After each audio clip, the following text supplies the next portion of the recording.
MLC Subrahmanyam గారి case రెండు విధాలుగా చూడాలి. ఒకటి రాజకీయ పరంగా చూడాలి, రెండోది ఎవరైతే సుబ్రహ్మణ్యం గారిని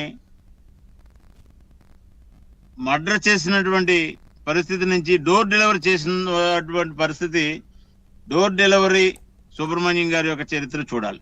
ఈ రెండు విధాలుగా మనం చూస్తున్నట్లయితే గత 5 సంవత్సరాల్లో వైసీపీ ప్రభుత్వం టైంలో వారి యొక్క సుబ్రహ్మణ్యం గారి యొక్క ఎవరైతే మన అనంతబాబు డ్రైవర్ గా ఉండేవారు, అనంతబాబు యొక్క చరిత్ర, వారి నేర చరిత్ర కానీ, రాజకీయ చరిత్ర కానీ, వారి ఫ్యామిలీ చరిత్ర కానీ, వారికి ఉండేటటువంటి విషయాలన్నీ 100% తెలిసినటువంటి సుబ్రహ్మణ్యం గారు.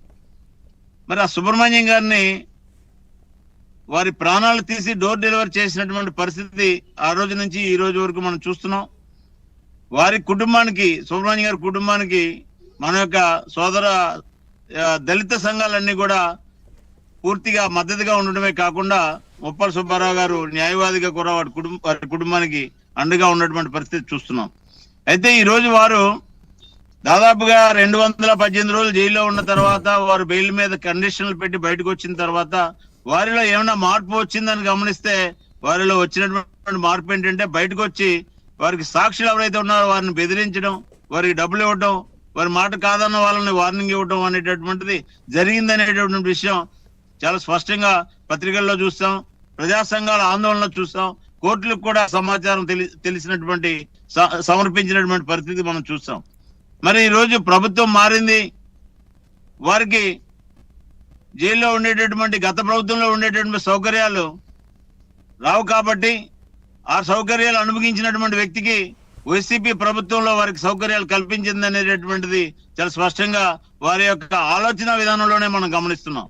ఇప్పుడు కూటమి ప్రభుత్వం వచ్చిన తర్వాత ఒక ముద్దాయికి ఏ విధమైనటువంటి సౌకర్యాలు ఇవ్వాలి, ఆ సౌకర్యాలను మాత్రమే కొనసాగిస్తున్న పరిస్థితిలో వారు గతంలో పొందినటువంటి సౌకర్యాలు లేవు కాబట్టి ఏదో విధంగా ఆరోగ్యం బాగలేదని చెప్పి వారు కండిషన్లు ఏదైతే హాస్పిటల్ వైద్య పరీక్షలు కానివ్వండి, లేకపోతే లీగల్ ఒపీనియన్లు కానీ రకరకాల ప్రయత్నం చేస్తూ వారు మళ్ళీ బెయిల్ కోసం చేసేటటువంటి ప్రయత్నాలు, ఆ బెయిల్ ద్వారా జరిగేటటువంటి కేసును నీరు కార్చడం కోసం చేయాలనేటటువంటి ప్రయత్నాల్లో భాగంగానే ఇవన్నీ జరుగుతున్నాయి అనేటటువంటి విషయం పెద్దలు ముప్పల సుబ్బారావు గారు, వంశీ గారు చెప్పినటువంటి విషయాల్లో అంగీకరిస్తూనే, కానీ న్యాయస్థానాలు అనేటటువంటిది మనం అందరం గౌరవించవలసిన అవసరం ఉంది.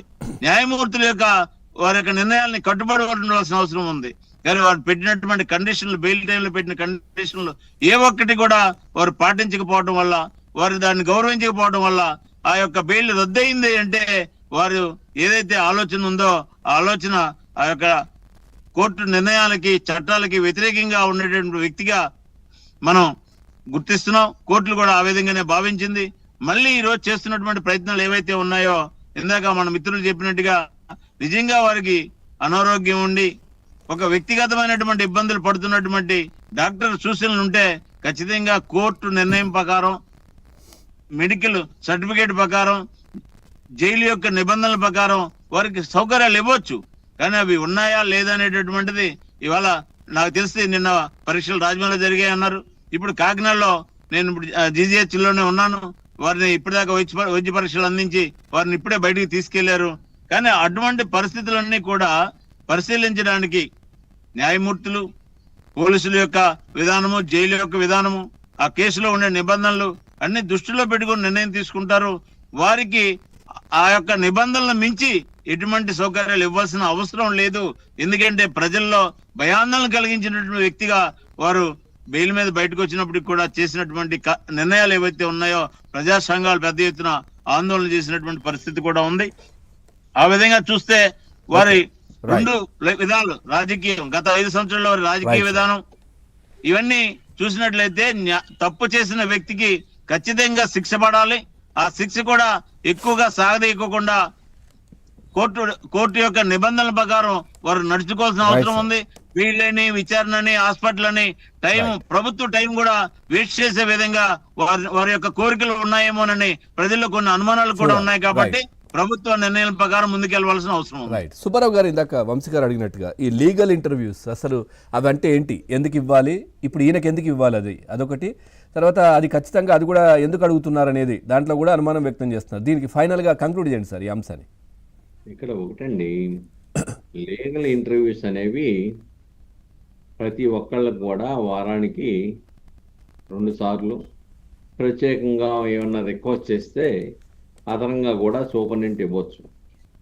అయితే ఇప్పుడు వాళ్ళు అడిగింది ఏంటంటే, మామూలు ఖైదీలాగా అవతల వైపునేమో ముద్దాయి, యువతల వైపున ప్లేడర్ నుంచొని ఫోన్లో మాట్లాడుకుంటున్నాడు, మధ్యలో అద్దం అడ్డుంటుంది, అందరూ వింటున్నారు. కాబట్టి మాకు ప్లేడర్లని లోపలికి అనుమతించేసి అలానే జైలర్ యొక్క పర్యవేక్షణలోనే ఉంచి లోపల మేము ఈ విషయాలు బయట వాళ్ళకి తెలియకుండా మేము మాట్లాడుకోవడానికి లీగల్ ఇంటర్వ్యూలు ఇవ్వమని చెప్పేసి అడిగారు. అంతే తప్ప వేరేదేం కాదు.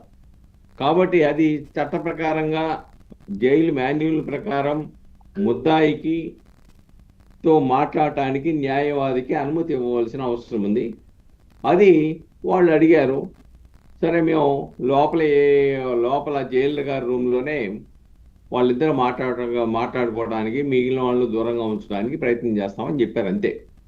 దాంట్లో పెద్ద ఏమి రెమెడీ ఏమి కాదు. అది జైలు మాన్యువల్ ప్రకారం ఉన్నటువంటి అంశమే అది. ఎందుకంటే ట్రయల్ జరుగుతుంది కదా. ఇక్కడ ట్రయల్ జరుగుతున్నప్పుడు డౌట్స్ ఉంటే ఆ యొక్క కేసు చేసేటువంటి న్యాయవాదులు సాక్షులు